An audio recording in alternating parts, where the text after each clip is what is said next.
Hola, buenas tardes. Bienvenidos a un nuevo podcast de SOGU. Soy María José Méndez, oncóloga médica del Hospital Universitario Reina Sofía de Córdoba, y conmigo se encuentra la doctora Begoña Pérez Valderrama, oncóloga médica del Hospital Universitario Virgen del Rocío en Sevilla. Hola, Begoña. Hola, ¿qué tal? Acompañándonos en esta edición se encuentra con nosotras un experto oncólogo en el tratamiento de los tumores geniturinarios, el doctor Xavier García del Muro, del ICO Hospitalet de Barcelona. Bienvenido, Xavier, a este podcast. Muchas gracias. La verdad es que es un placer estar aquí discutiendo los resultados de ESMO y además quería aprovechar para felicitaros por esta iniciativa práctica y útil. Gracias a ti por participar. Bueno, hoy vamos a hablar de los trabajos más importantes sobre cáncer urotelial que se han presentado en la edición anual del Congreso Europeo de Oncología Médica, que, como sabéis, este año se ha realizado otra vez de forma virtual debido a la pandemia por COVID-19, los días 19 al 21 de septiembre. Xavi, ¿qué destacarías tú como más importante en cáncer urotelial en este congreso?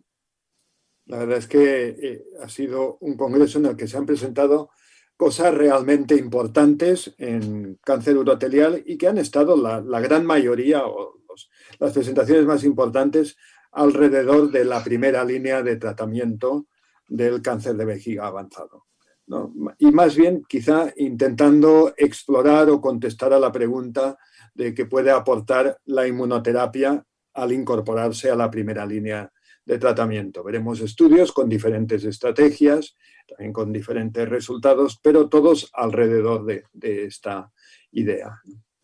Vamos a comentar primero dos grandes estudios randomizados, dos estudios muy esperados desde hace tiempo, que además pues alguna nota de prensa ya nos anunciaba por dónde iban los resultados. Después vamos a hablar también de un estudio un poco más modesto, pero no menos importante, un ensayo fase 2 randomizado, también en primera línea de tratamiento. Los tres estudios que hemos comentado pues combinan la inmunoterapia con la quimioterapia en primera línea con diferentes estrategias. Y después también añadiremos pues datos nuevos de dos estudios ya conocidos, ya presentados, pero que también incorporan de alguna forma la inmunoterapia al tratamiento de primera línea. El primero de ellos, y ahora vamos a los estudios que decíamos, ya muy esperados y además cuyos resultados conocíamos parcialmente por una nota de prensa, es el Keynote 361, un ensayo randomizado de 3 brazos que compara como tratamiento estándar quimioterapia con quimioterapia estándar más pembro y con pembro solo. Entonces, la quimioterapia podía ser cisplatino o carboplatino a elección del investigador.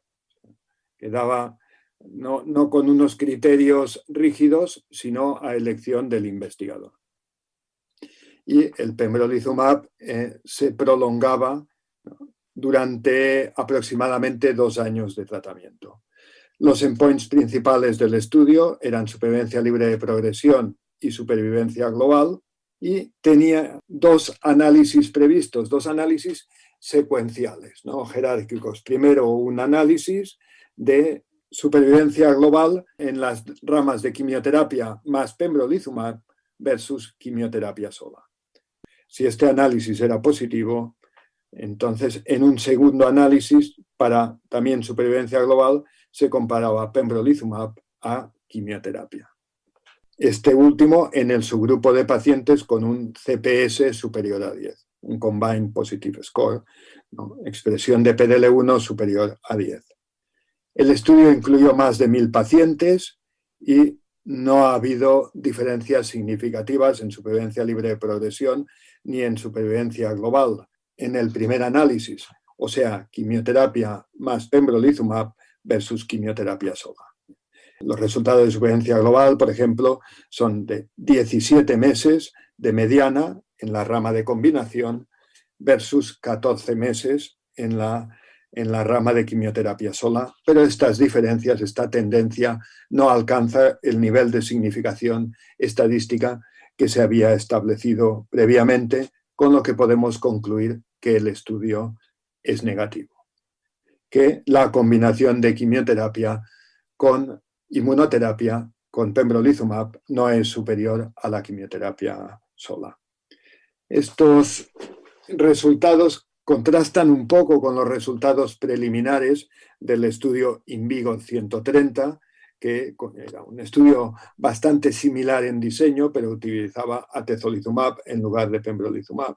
Pero tenemos que tener en cuenta que conocemos solo datos muy preliminares del INVIGO, que el seguimiento todavía es reducido y no tenemos datos definitivos de supervivencia global. Con lo que tampoco podemos decir que los resultados estén en contradicción, sino que debemos esperar los resultados definitivos del INVIGO 130.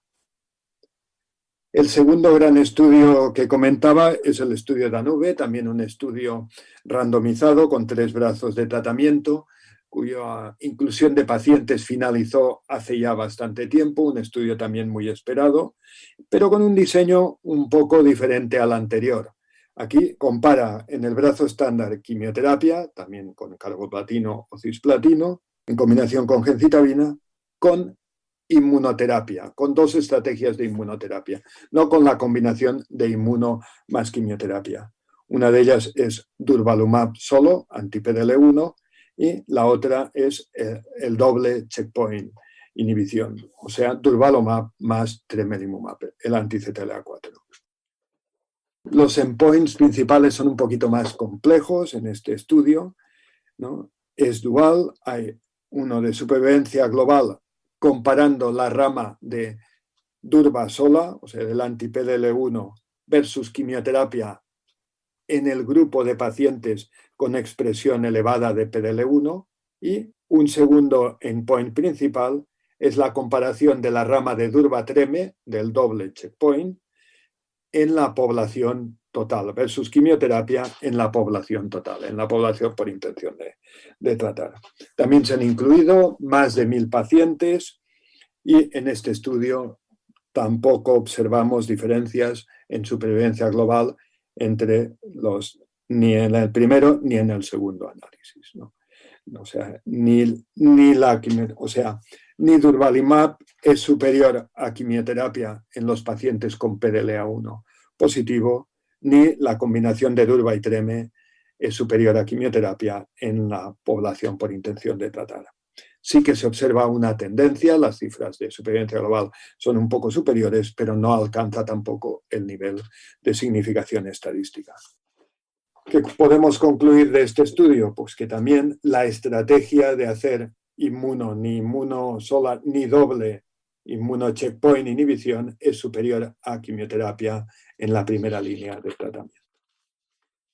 Estos 2 estudios, la verdad es que utilizan poblaciones muy amplias, heterogéneas, pacientes elegibles para cisplatino, pacientes inelegibles. En el global de las poblaciones vemos que los estudios son negativos, pero, como decíamos antes, tenemos que esperar todavía el resultado de otros estudios, concretamente los resultados de supervivencia global del INVIGO 130, estudios como el CheckMate 901 o el estudio NILE, actualmente en curso, y que también abundan más sobre estrategias similares antes de tomar de extraer conclusiones definitivas. Pero hasta el momento parece que ni la combinación ni la incorporación como tratamiento único de la inmunoterapia en primera línea sea superior a la quimioterapia convencional en estos pacientes. Te quería preguntar tu opinión acerca de por qué crees que ha podido ocurrir estos resultados tan diferentes en supervivencia global entre el Javelin y los estudios con combinación. ¿Tú crees que se ha debido a la selección de la población, que se trataba de una población PDL1 enriquecida como ocurrió en el Javelin y en los otros estudios, ¿no? ¿O qué crees que puede haber ocurrido? Realmente es muy difícil de dar una explicación convincente, ¿no? Probablemente hay muchos factores que influyen, pero la verdad es que en mi opinión y yo pienso que en la mayoría de los que nos dedicamos al cáncer de vejiga, estos resultados han sido un poco decepcionantes. No esperábamos que la combinación no diera un resultado superior a la quimioterapia sola, ¿no?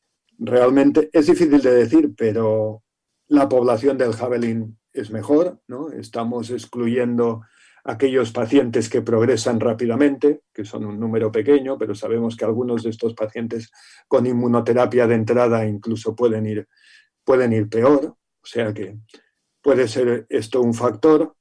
Otro factor, indudablemente, entre la quimioterapia y la inmunoterapia hay relaciones complejas y quizá mucho más complejas de lo que en este momento entrevemos, ¿no?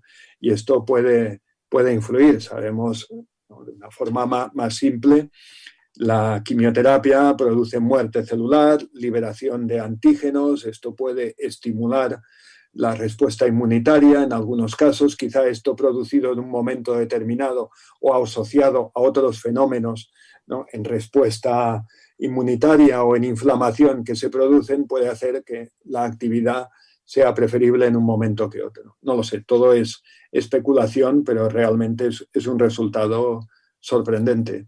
Y además es interesante, quizá que vamos a hablar de ello cuando hablemos de uno de los abstracts que también se presentó, que es el análisis de subgrupos del estudio Javelin Bladder 100. ¿Cambiarías, una vez conocido estos resultados, el diseño de los estudios en primera línea? ¿Qué cambiarías una vez conocido esto?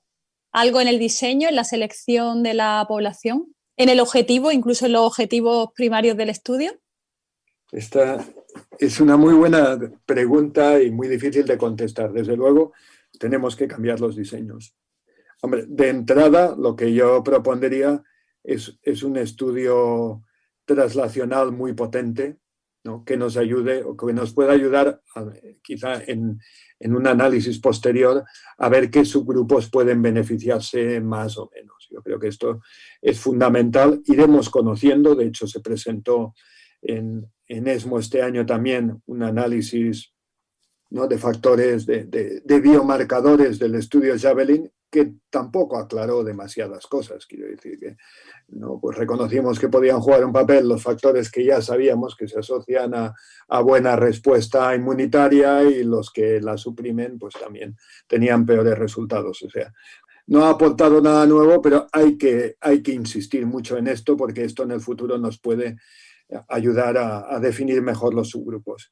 Y después la otra cosa que se me ocurre es en el diseño de los estudios, quizá hacerlos en series más homogéneas. Es decir, que aquí está muy bien meter todo tipo de cáncer de vejiga porque es una forma de hacer estudios rápidos, pero hemos visto que esto no sirve y como sabemos, dentro de este tumor hay poblaciones muy diferentes, y no me refiero solo ya a los subtipos moleculares, ¿no?, sino clínicamente los pacientes fit y unfit no son lo mismo, ¿no?, y los pacientes que tienen quizá metástasis viscerales o que no han respondido a la quimioterapia neoadyuvante o adyuvante, pues pueden ser peores casos. Quizá tenemos que hacer estudios más limitados o por cohortes más bien diferenciadas que nos ayuden a apreciar si hay alguna subpoblación que realmente se beneficia de estos abordajes.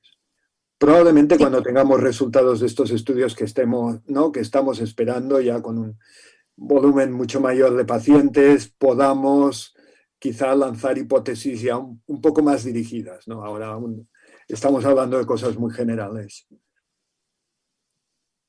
La siguiente presentación, y continuamos con el mismo tema, con los tratamientos en primera línea del cáncer de vejiga avanzado. Es un estudio más modesto que los anteriores, es un fase 2 randomizado, pero probablemente del mismo interés o de gran interés. Es un estudio además español que fue presentado por Begoña Pérez Valderrama y que en una población de 85 pacientes comparaba la quimioterapia clásica a una nueva estrategia de combinación de avelumab, un anti-PD-L1, con quimioterapia. Y además esto sí que se limitaba, en el sentido de lo que estábamos diciendo antes, se limitaba a un subgrupo de pacientes que son los pacientes inelegibles para cisplatino, con lo que la quimioterapia era más homogénea. Creo que esto es importante, y también las características de los pacientes. El tratamiento experimental consistía en un tratamiento de inducción con avelumab, con inmunoterapia en monoterapia de entrada, 2 ciclos, para después incorporar la quimioterapia, dando la quimioterapia con carbogencitabina asociada a avelumab, 6 ciclos de quimio, y continuar con mantenimiento con avelumab, como en el estudio Javelin. Esto era comparado a quimioterapia sola, estándar, en la rama de tratamiento estándar. El endpoint principal, como estudio fase 2, era respuesta. Los resultados pues también fueron un poco decepcionantes. La verdad es que las tasas de respuestas fueron similares en ambas ramas y también la supervivencia libre de progresión, la supervivencia global. Y una observación interesante es que hubo más progresiones precoces en la rama de inducción con inmunoterapia de entrada. A pesar de esto, los resultados de supervivencia fueron similares, pero hubo progresiones más rápidas, incluso más exitus en las primeras semanas de tratamiento en la rama de inmunoterapia sola, de inmunoterapia en monoterapia. Con lo que esto tampoco parece una estrategia de combinación que ofrezca ventajas sobre la quimioterapia estándar. Yo quería preguntarte, a ver tu opinión, si con los resultados tanto de los dos fase 3 como del fase 2 randomizado, si crees que la FDA y la EMA debería revisar la indicación de utilizar inmuno en primera línea en pacientes unfit para cisplatino. Porque en todos los estudios lo que hemos visto es que en las ramas de inmunoterapia el número de muertes es mayor que en la rama de quimioterapia en los primeros meses, incluidos los pacientes que eran PDL1 positivos, lo cual contraindicaría un poco la indicación actual de utilizar inmuno en estos pacientes. No sé cuál es tu opinión. Pues desde luego esto cuestiona esta indicación, a pesar de que la indicación ya fue restringida, ¿no? En una primera modificación. Inicialmente era para todo paciente inelegible, pasó después a PDL1 positivo y a lo mejor ¿no? Esto sería más lógico limitarlo a aquellos pacientes que son inelegibles para todo tipo de quimioterapia, también para carboplatina, que como sabemos los hay, ¿no? Son más infrecuentes, pero los hay. Estos pacientes pues a lo mejor pueden beneficiarse. Independientemente, en este caso tampoco puedes darles quimioterapia que sean PDL1 positivo o negativo. Pero tendría sentido restringir esta indicación, ¿no? A nivel de agencias reguladoras o quizá a nivel nuestro en el día a día, ¿no? Restringirlo a aquellos pacientes que no están... Claro, es que además si ves la tasa de respuesta de todos los subgrupos con carboplatino es mucho más alta de lo que estaba descrito inicialmente, ¿no? Siempre la tasa de respuesta clásica era un 36%, 38%, y en estos estudios hablamos del 45, 50, 55%, ¿no? Con carbo, lo cual apoyaría más el hecho de que debamos empezar con carboplatino antes que con inmuno, incluso que aunque el paciente sea PDL1 positivo, ¿no? Sí, totalmente de acuerdo. Pero felicitarte en nombre del resto de investigadores. Y la verdad que, bueno, a mí yo pensaba que quizá este estudio iba a arrojar algo de luz y iba a ser algo positivo en el tratamiento de los pacientes unfit. Y no sé si en base a todos esos resultados que habéis comunicado, que habéis estado comentando, pues que quizá esa rama de inducción en la que se pueden perder pacientes se podría a lo mejor... para no perder pacientes, incluir la quimioterapia de entrada en combinación con la inmuno, ¿no? Y luego a lo mejor quizá un mantenimiento o algo así, o no sé qué opinas acerca de... Bueno, yo creo que el mensaje más importante en realidad del Inducomain es precisamente este, ¿no? Que no se debe empezar con inducción en los pacientes con enfermedad metastásica con inmunoterapia. Esto venía realmente de la hipótesis de que sabéis que había un estudio retrospectivo que había comunicado el grupo de Tom Post en el que sugerían que quizá empezar con inmunoterapia favorecía el hecho de que los pacientes después tuvieran mayor tasa de respuestas con quimioterapia, y un poco este estudio contradice esa hipótesis, ¿no? Luego es verdad que cuando se censuraron los pacientes que no habían llegado a la primera reevaluación porque habían progresado antes de tiempo o habían fallecido, las curvas se igualaban bastante. Entonces yo creo que esto es un poco el mensaje. Probablemente no debamos empezar con inmunoterapia de inducción. Mi opinión es, aunque el paciente sea PDL1 positivo.